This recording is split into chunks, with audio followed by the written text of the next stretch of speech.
Now it's time to, let's say, reset our relations, because in the past year there was a lot of negative messages coming from UK towards Bulgaria, and the response was, of course, quite negative. What was of concern for us and for many Bulgarians already working here, but also Bulgarians living in Bulgaria, is that some of those changes were grounded on the fears about Bulgarians and Romanians. So this is something that we should tackle, I believe, because it's not Bulgarians or Romanians that are the problem. It's a much bigger issue, much more complex, and from now on we should try to change the debate here in UK, but also the debate between us. But on the flip side of that, some might say it's important to curb immigration into countries like the UK to protect the immigrants that are already there and are contributing to the system.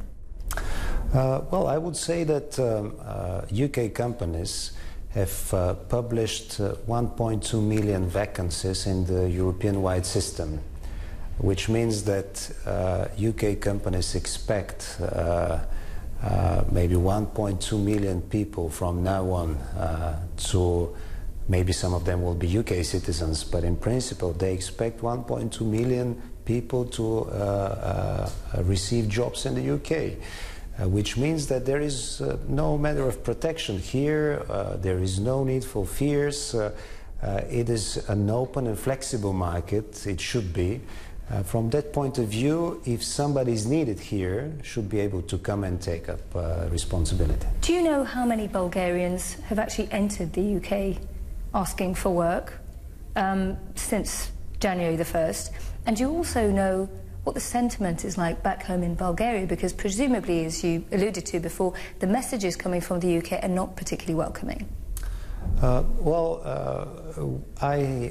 have made a check with the air companies, for example, who are flying to UK, and already last year, and we saw that there is no difference in reservations, for example.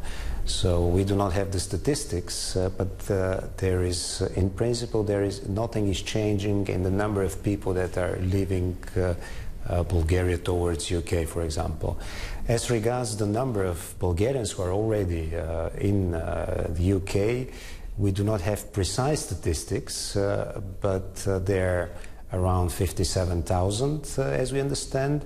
And the level of employment of those people is higher than the level of employment of UK citizens, which means that the biggest majority of them are actually contributing to the welfare system more than they actually use.